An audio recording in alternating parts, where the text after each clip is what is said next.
అధ్యక్షులు డాక్టర్ పృథ్వీరాజ్ సంగం రెడ్డి గారు వారు మాట్లాడతారు.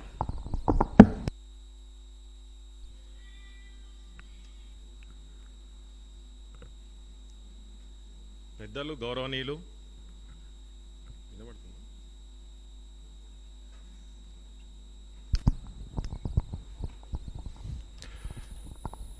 సింపుల్, హంబుల్, హానరబుల్ మా దత్తాత్రేయ గారు, సౌమ్యులు, చిన్ననాటి నుంచి చూస్తున్న వారిని,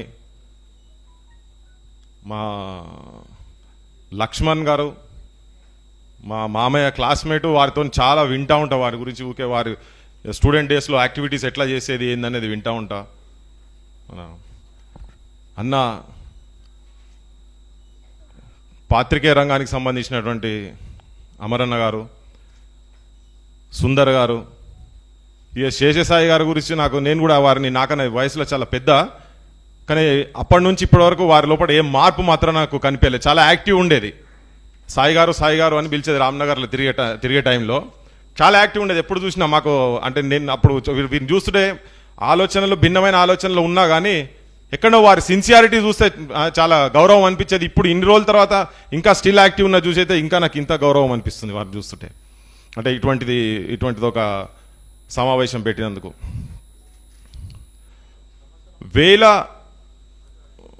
వేల సంవత్సరాల నాగరికత, సంస్కృతి, సాంప్రదాయం కలిగి ఉన్న భారతదేశంలో ఎంతోమంది ఆధ్యాత్మిక గురువులు చాలామంది పుట్టినరు, చాలామంది చనిపోయారు ఎప్పుడో తరాల నుంచి. కానీ ఒక 39 సంవత్సరాల వయసులోనే చనిపోయినటువంటి ఒక వివేకానంద గారి గురించి ఇవాళ ఇంతమంది ఇక్కడ కూర్చున్నామంటే అసలు వారి గురించి వారు ఎంత గొప్పవారో అనేదందుకు. అంటే ఇప్పుడు ఎంతోమంది పుట్టిరిపోయారు కానీ అందరిని మర్చిపోయినాం. కానీ వీరిని గుర్తుపెట్టుకోవాల్సినంత అవసరం ఏమున్నది అని.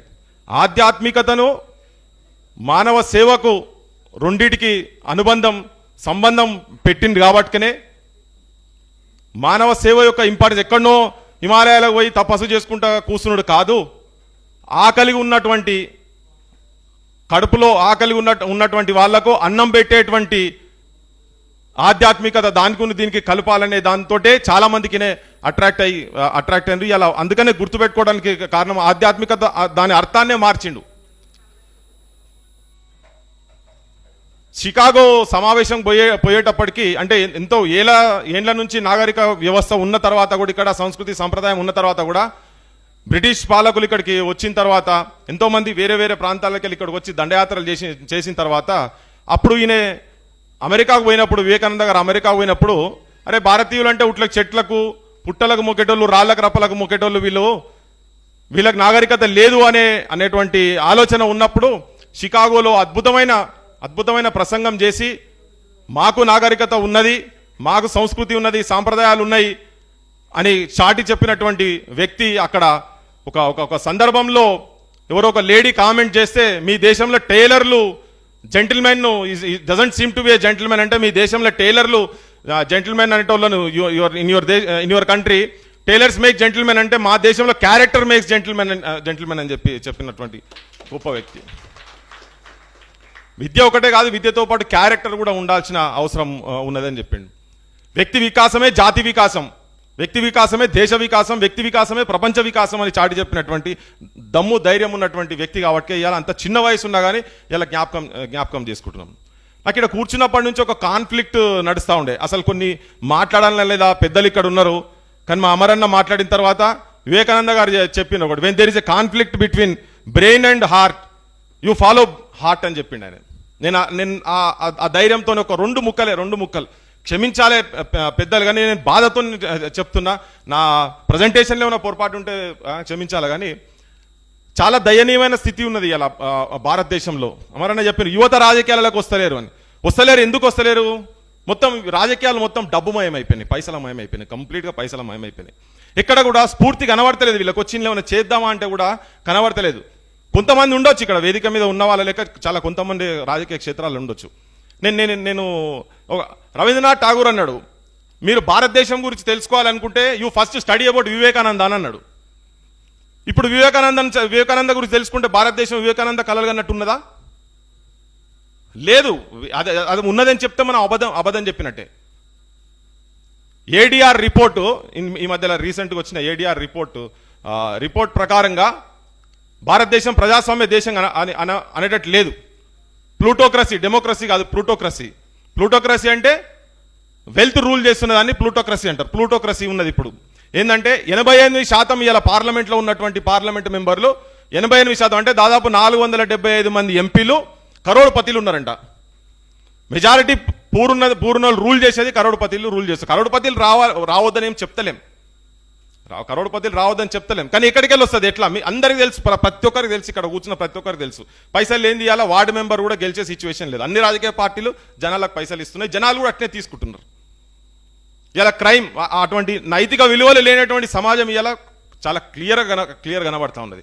క్రైమ్ చూడండి, మనం చెప్పే డేటా నేను చెప్పే డేటా కాదు ఇది, రిపోర్ట్స్ వచ్చిన వాటి ప్రకారంగా చూస్తే ఇప్పుడు మనం ఇక్కడ కూర్చున్నంత సేపట్లో ఇక్కడ అంటే రోజుకు 88 రేప్ కేసులు జరుగుతున్నాయి.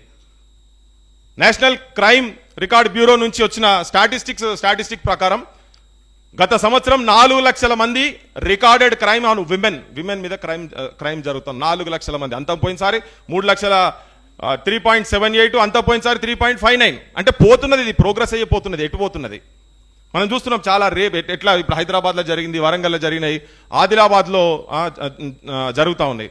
అంటే బార్ షాపులు, వైన్ షాపుల కన్నా ఇక్కడ ఇప్పుడు మనకు కావాల్సింది ఏంటంటే రామకృష్ణ మఠసొంటి, వివేకానంద మఠసొంటి ప్రతి గల్లీకి ఒకటి పెడితే తప్ప, ఇటువంటి పెట్టి వీళ్ళ ఆలోచన విధానాలు, ఇటువంటి వాళ్ళ స్ఫూర్తి ఉన్న వాళ్ళ చరిత్రలు ప్రతి ఒక్కరి కనుక కిందాక పోతే తప్ప ఇక్కడ మార్పు వస్తుందని అయితే కనబడతలేదు. ఇక్కడ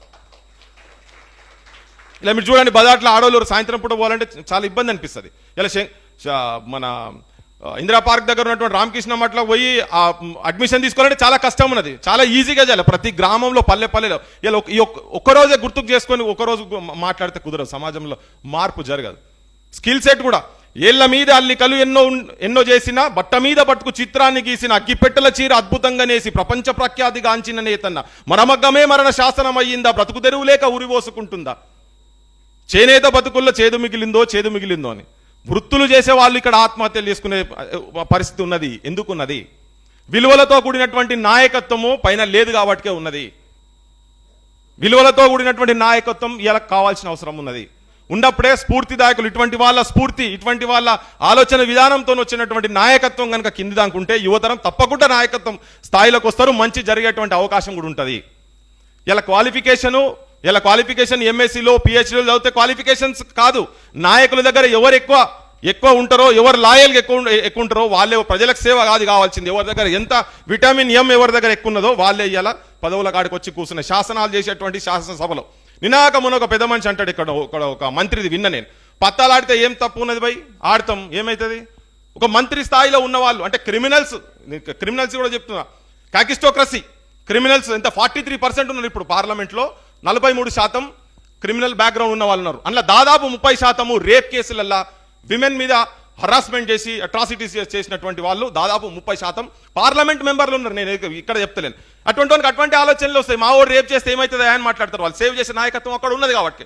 పత్తలాడితే ఏమవుతుంది ఎక్కువ ఏమవుతుంది, ఒక 2 రోజులు పోతాడు, బయటకు వస్తాడు, ఏమయ్యేది ఉన్నది బై దాంతో అని మాట్లాడుతుంది. నువ్వు 2 days కింద మాట్లాడి నేను సంక్రాంతికి సంబంధించి ఈ పత్తాల ఏదో దుకాణాలు అక్కడ ఇవన్నీ క్లబ్స్ బంద్ చేయాలంటే, ఇటువంటి నాయకత్వం ఉన్న దగ్గర వివేకానంద ఇయలే గల్లీకో లీడరు యువసేన అని పెట్టుకుంటున్నారు. నేను క్షమించాలి, ప్రతి గల్లీలో ఎవరు చిన్న ఎమ్మెల్యే అయితే ఆయనకు యువసేన. ఏంది అసలు సాధించింది ఏంది, వాళ్ళ బ్యాక్గ్రౌండ్ ఏంది, వాళ్ళ కథ ఏంటిది? యువసేనలు కనుక ఉండాలంటే ఇటువంటి యువసేనలు ఉండాలి, వివేకానందల యువసేనలు ఉండాలి. అనే గురువునే మరిపించిన గా ఏజ్లో 39 సంవత్సరాల వయసులో. ఇలా చాలా మంది ఇక్కడ ఉన్న వాళ్ళందరం దాదాపు అందరూ కూడా అంతకన్నా ఏజ్ ఎక్కువ ఉన్నోళ్ళే. నేను చాలాసేపటి నుంచి టైం తీసుకున్నా కంటే ఒక ఆఖరి ఏంటంటే ఎట్లా ఉందంటే సమాజంలో పరిస్థితి ఎట్లా ఉందంటే, ఇన్ఫాంట్ డెత్స్ కావచ్చు, ఇన్ఫాంట్ డెత్స్, కడుపులో ఉన్న పిల్లని మొన్న దేవరకొండ దగ్గర ఒక పిల్లని నిన్న ఒక 15 days కింద దేవరకొండలా అంటే భూమి మీద ఒక కోడిపెట్ట తన పిల్లలను కాపాడుకుంటేందుకు ఏదైనా కుక్కనో లేకపోతే ఏదైనా వస్తే ఎగిరి కాపాడుకుంటేందుకు ఎగిరి దుంకుతుంది, వాళ్ళ మీద దాడి చేస్తుంది. కానీ ఇవాళ ఆడోళ్ళు ఇక్కడ ప్రాంతంలో పుట్టిన బిడ్డను సాధలేక అమ్ముకుంటున్నారు. ఎందుకేడుస్తున్నావమ్మ లంబాడోళ్ళ సెల్లెమ్మ, ఎవ్వారేమన్నారమ్మ లంబాడోళ్ళ సెల్లెమ్మ, నిన్నెవ్వారేమన్నారమ్మ లంబాడోళ్ళ సెల్లెమ్మ, కట్టేలమ్ముకునే కాడ కడుపు నమ్ముకుంటున్నావా, ఎందుకేడుస్తున్నావమ్మ లంబాడోళ్ళ సెల్లెమ్మ. భారతదేశంలో ఈ స్థితి ఉన్నది, బిడ్డలను నమ్ముకుంటున్నది. రవీంద్రనాథ్ ఠాగూర్ చెప్పినట్టు లేదు ఇప్పుడు భారతదేశం. దీన్ని కరెక్షన్ కావాలంటే నిజంగా కూడా ఇనుప కండరాలు, ఉక్కు నరాలు, వజ్ర సంకల్పం కలిగినటువంటి యువతరం ఉంటేనే, ఒక 100 మంది యువకులను ఇస్తే భారతదేశ చరిత్రను మారుస్తాను ఏదో చెప్పిండో, ఇలా అటువంటి 100 మంది నాయకులు కావాల్సిన అవసరం ఈ భారతదేశంలో ఉన్నది. ఈ మాటలు నేను 4 ముక్కలు మీకు చెప్పే అవకాశం నాకు కల్పించినందుకు ముఖ్యంగా శేషాయి గారికి, ఇక్కడ కొంతమంది మిత్రులు మా రామరెడ్డి గారు కూడా ఉన్నారు, వీళ్ళందరికీ ధన్యవాదాలు చెప్తున్నా. నమస్కారం. భవిష్యత్తులో సాయన్న గారికి ఒక చిన్న విన్నపం ఏంటంటే, ఇటువంటి సభలు ఇక్కడ కాదు గ్రామాలలో కూడా చాలా పెట్టాల్సిన అవసరం ఉన్నది. బాగా ఈ తాగుడుకు బానిసలైన వాళ్ళ యువతరాన్ని అన్నకెళ్ళి బయటికి తీసుకురావాల్సిన అవసరం ఉన్నది. నిజాయితీ పరులను ఫస్ట్. ఇంకొకటి ఏంటంటే, ఈ ఓటుకు నోట్లు తీసుకొని వేసేటువంటి ప్రక్రియ ఎప్పటివరకైతే పోదో, నిజాయితీ పరులు వచ్చినా కానీ మేము ఆడికి రావాలన్నా కానీ, అంటే నిజాయితీ పరులు ఎవరైనా అక్కడ దాకా రావాలన్నా కానీ పైసలు లేకుండా కాదు కనుక, సమాజాన్ని కూడా పైసలు లేకుండా ఓట్లు వేసేటట్టుకుంటే నిజాయితీ పరులు ఒక జనరేషన్ కాకుండా ఇంకో జనరేషన్ వస్తుంది అనేది నా వ్యక్తిగత అభిప్రాయంగా చెప్పుకొని ముగిస్తున్నా. దండం.